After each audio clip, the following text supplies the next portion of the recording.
Hi friends, welcome back to my channel. எல்லாரும் எப்படி இருக்கீங்க? எல்லாருமே சூப்பராக இருக்கீங்கன்னு சொல்லி நம்புகிறேன். இன்றைக்கி விலாகில் வந்துட்டு நிறைய ப்ரொடக்டிவான விஷயங்கள் தாங்க ஷேர் பண்ணியிருக்கேன். என்னோட ஹேர் கேர் முக்கியமாக நிறைய பேர் கேட்டிருந்தீங்க, அதுவுமே இந்த வீடியோவில் ஷேர் பண்ணியிருக்கேன். ரொம்ப நாளாகவே என்னோட கிச்சன் குக்வேர் கலெக்ஷன்ஸில் வந்துட்டு 2 ப்ராடக்ட் வந்து ஆட் பண்ணணும், அது ஒரு ஹெல்தியர் வெர்ஷனாகவும் இருக்கணும் அப்படின்னு சொல்லி நினச்சிட்டே இருந்தேன். ஸோ இன்றைக்கி வந்துட்டு இண்டஸ் வனிலேருந்து 2 குக்வேர் வந்து வாங்கியிருந்தேன். ஒன்று வந்து இந்த பிரியாணி பாட், இன்னொன்று வந்து பார்த்திங்கன்னா இந்த ப்ரீ சீசன்டு கிரில் பேன் தான். இந்த பிரியாணி பாட் வந்து நான் மெயினாக வாங்கினதுக்கு ரீசன் வந்துட்டு நல்லா காம்பேக்டாக ஒரு நேரத்துக்கு பிரியாணி கம்மியாக செய்கிறோம் அப்படின்னா நல்லா சூப்பராக செய்யலாம். நான் நெக்ஸ்ட் டைம் பண்ணும்போது அடுத்த விலாகில் வந்து ஷேர் பண்ணுறேன்.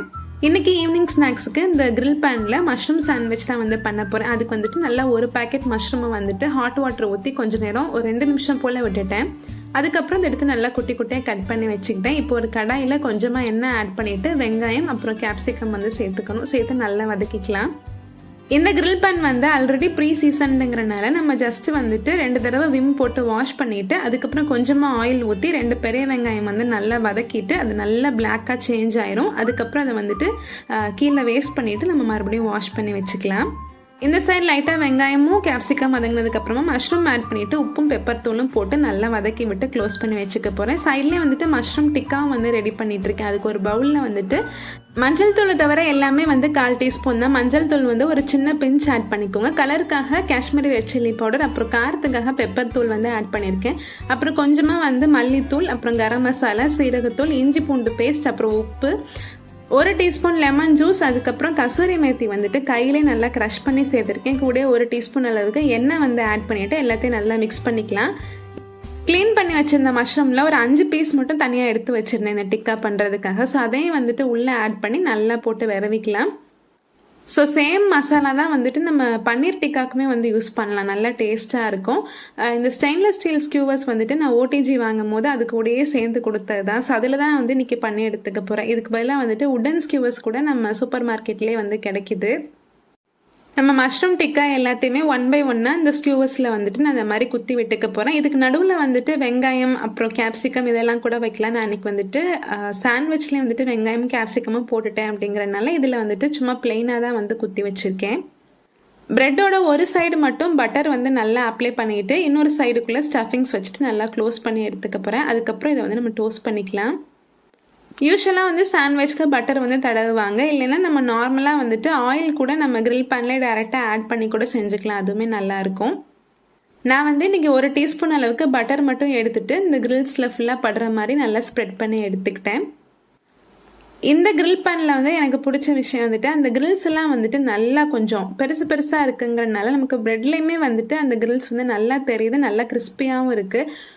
ஒரு சில நான்ஸ்டிக் பேனில் வந்து பார்த்திங்கன்னா சும்மா வந்து பேருக்குன்னு வந்து கிரில்ஸ் வந்து இருக்கும், ஆனால் வந்து நம்ம ப்ரெட் வச்சதுக்கப்புறமும் கூட அந்த அளவுக்கு வந்துட்டு நமக்கு கிறிஸ்பியாக வந்து வராது. இதில் வந்து நல்லா கிறிஸ்பியாக வந்துருந்துச்சு. நம்ம பண்ணி வச்சுருக்க சாண்ட்விட்சை வச்சுட்டு நல்லா மேலே வந்துட்டு ஒரு சின்ன பிளேட் மாதிரி வச்சு ஒரு வெயிட் வந்து வச்சு விட்டுட்டு ஒரு நிமிஷத்துலேயே வந்து ஒரு சைடு குக் ஆயிரும். அடுத்த சைடும் திருப்பி விட்டு அதே ப்ரொசீஜர் வந்து ஃபாலோ பண்ணிக்கிட்டேன். நல்லா பாருங்கள், சூப்பரான கிறிஸ்பியான சாண்ட்விச் வந்து நமக்கு கிடச்சிருக்கு. அதோட கிரில்ஸ் எல்லாம் வந்து நமக்கு நல்லாவே தெரியுது. இந்த மாதிரி டிஃப்ரெண்ட்டாக பண்ணி கொடுக்கும் போது நம்ம குழந்தைங்க வந்து என்ன மாதிரி ஒரு ஸ்டஃபிங் இருந்தாலும் அவங்க வந்துட்டு விரும்பி சாப்பிடுவாங்க. இதிலே வந்து மறுபடியும் கொஞ்சமாக எண்ணெய் வந்து ஆட் பண்ணிவிட்டு நான் இந்த மஷ்ரூம் டிக்கா இருக்குல்ல நம்ம ரெடி பண்ணி வச்சது, அதையுமே வந்து வச்சுக்கிட்டேன். ஒரு சைடு வந்து வச்சுட்டு கொஞ்சம் ஆயில் தடவிட்டு அதுக்கப்புறம் அடுத்த சைடு திருப்பி போட்டு மறுபடியும் ஆயில் தடவி விட்டு வேக வச்சு எடுத்துக்கிட்டேன். பேஸ் வந்து நல்லா ஹெவியாக இருக்கனால நல்லா சூடுமே இருக்கு இல்லையா, ஸோ ஒரு 5 நிமிஷத்துலேயே வந்து டிக்கா சூப்பராக வந்து ரெடி ஆயிடுச்சு.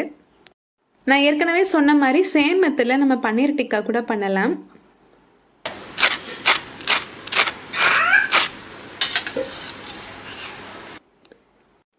சாண்ட்விச் அப்புறம் இந்த டிக்கா இதெல்லாம் தாண்டி நம்ம நிறைய ரெசிபிஸ் கூட பண்ண முடியும். லைக் இந்த குட்டி குட்டி உருளைக்கிழங்கு இருக்கும் இல்லையா, அது நல்லா வேக வச்சு இந்த குட்டி குட்டி கிரில்டு பொட்டேட்டோஸ் பண்ணலாம். நிறைய ரெசிபிஸ் வந்து நான் ஃப்யூச்சரில் வந்து நான் பண்ணி காட்டுறேன். ஸோ இந்த ப்ராடக்ட் வந்து நீங்கள் வாங்கணும் அப்படின்னு சொல்லி நினச்சிங்கன்னா உங்களோட டீட்டெயில்ஸ் எல்லாமே வந்து நான் டிஸ்கிரிப்ஷனில் கொடுத்துறேன், நீங்கள் செக் பண்ணி பார்த்துக்கோங்க. கூடயே நந்து சங்கர் அப்படிங்கிற கூப்பன் கோட் அப்ளை பண்ணிங்க அப்படின்னா உங்களுக்கு 12% வரைக்கும் டிஸ்கவுண்ட் இருக்குது. ஸோ நீங்கள் அதுவுமே செக் பண்ணி பார்த்து வாங்கிக்கலாம்.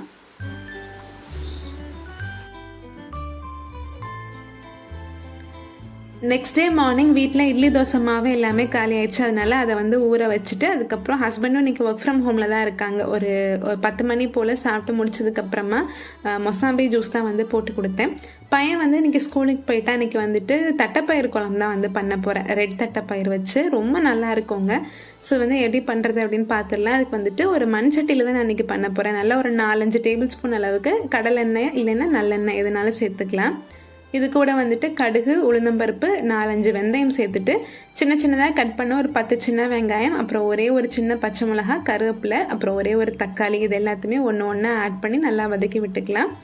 இது கூட வந்துட்டு ஒரு 4-5 பீஸ் முருங்கைக்காயும் அப்புறம் 2 கத்திரிக்காய் வந்துட்டு குட்டி குட்டியாக கட் பண்ணி சேர்த்துருக்கேன். வெறும் தட்டைப்பயிறு சேர்த்து செய்கிறத விட நம்ம கொஞ்சம் காயும் சேர்த்து செஞ்சோன்னா நல்லாயிருக்கும். கொஞ்சமாக வந்து மஞ்சள் தூள் வந்து ஆட் பண்ணிவிட்டு வீட்டில் வந்து அரைச்ச குழம்பு மிளகாத்தூள், இதோட ரெசிபி வந்து நிறைய பேர் கேட்டிருந்தீங்க. நான் வந்து இது அம்மா கிட்ட இருந்தால் எடுத்தது. அம்மா தான் எனக்கு பல்காக அரைச்சி கொடுப்பாங்க. இது வந்துட்டு கம்மியான அளவில் நம்ம வீட்டிலே எப்படி மிக்சியில் அரைக்கலாம் அப்படிங்கிற அளவுகளும் வந்து நான் கேட்டு வச்சுருக்கேன் அம்மா கிட்ட. ஸோ அதை வந்துட்டு நான் இன்னொரு வீடியோவில் உங்களுக்கு ஷேர் பண்ணுறேன். நீங்கள் அந்த ஸ்டெப்ஸ் ஃபாலோ பண்ணி அரைச்சி வச்சுக்கிட்டீங்க அப்படின்னா நம்ம நார்மலாக குழம்பு இல்லை ஒரு மட்டன் குழம்பா இருக்கட்டும், அப்புறம் வந்துட்டு நம்ம பொட்டேட்டோ ஃப்ரை எல்லாத்துக்குமே இந்த மசாலா வந்து நம்ம யூஸ் பண்ணலாம். ரொம்ப நல்லாயிருக்கும்.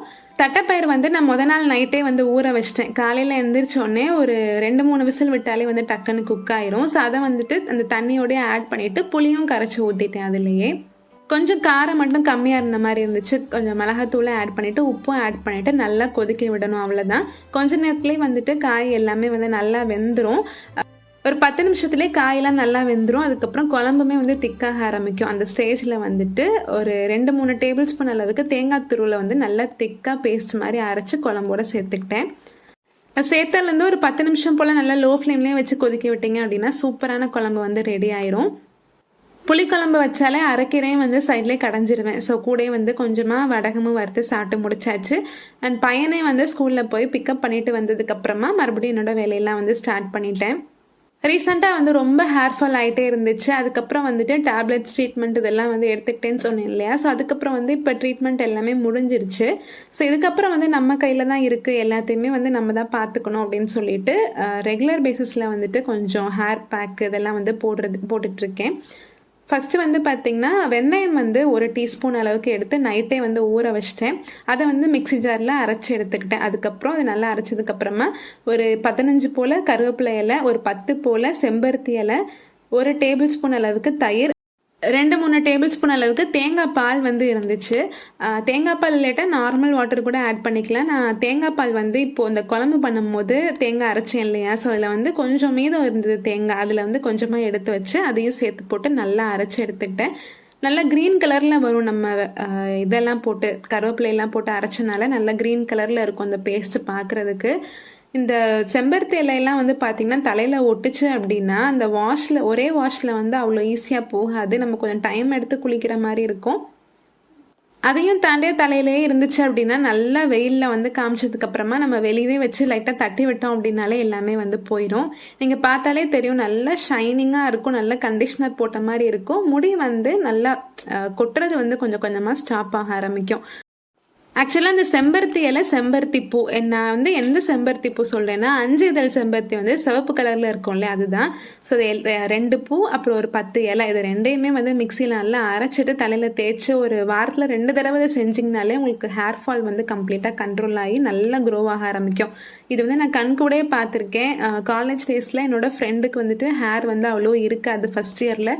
பட் இந்த இதுதான் வந்து ரெகுலராக பண்ணிகிட்டே இருந்தால் ஃபைனல் இயரில் வந்து பார்த்திங்கன்னா அன்கண்ட்ரோல்டு ஹேர் க்ரோத் வந்து இருந்துச்சு. அவ்வளோ முடி வந்து வளர்ந்துருந்துச்சு. எங்களுக்கே வந்து பார்க்கும்போது ரொம்ப ஆசையாக இருக்கும். ஸோ இது வந்து ஒரு சூப்பரான ரெமெடி, கண்டிப்பாக வந்து ஒர்க் ஆகும். நீங்கள் வந்து ட்ரை பண்ணி பாருங்கள். ஹேர் பேக் வந்து முடியல வேரில் எல்லா இடமே நல்லா அப்ளை பண்ணிவிட்டு கரெக்டாக ஒரு 1/2 ஹவர்லேருந்து 45 மினிட்ஸ்க்குள்ளே வந்து நம்ம வாஷ் பண்ணிடலாம்.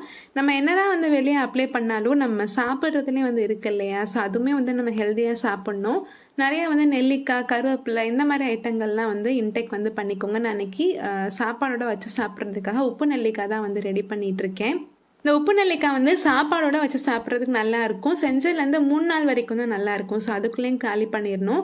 நெல்லிக்காயில் வந்து நல்லா கோடு கோடாக போட்டுட்டு நல்லா கொதிக்கிற தண்ணியில் கொஞ்சமாக உப்பு சேர்த்துட்டு ஒரு 10 நிமிஷம் அதை நல்லா கொதிக்க வச்சிங்கன்னா கலர் வந்து சேஞ்ச் ஆயிரும்.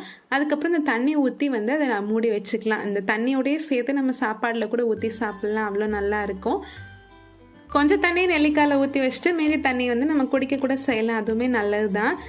ஒவ்வொரு தடவையும் ஒவ்வொரு விதமான நெல்லிக்காய் வந்து பண்ணுவேன். இந்த தடவை உப்பு நெல்லிக்காய் பண்ணியிருக்கேன். ஸோ அவ்வளோதான் ஃப்ரெண்ட்ஸ். இந்த வீடியோ வந்து உங்களுக்கு பிடிச்சிருக்குன்னு சொல்லி நம்புறேன். இந்த வீடியோ உங்களுக்கு பிடிச்சிருந்துச்சு அப்படின்னா நம்ம சேனல் சமையல் பவனுக்கு சப்ஸ்கிரைப் பண்ணி வச்சுக்கோங்க. மீண்டும் ஒரு சூப்பரான வீடியோவில் உங்களை மீட் பண்ணுறேன். தேங்க்யூ.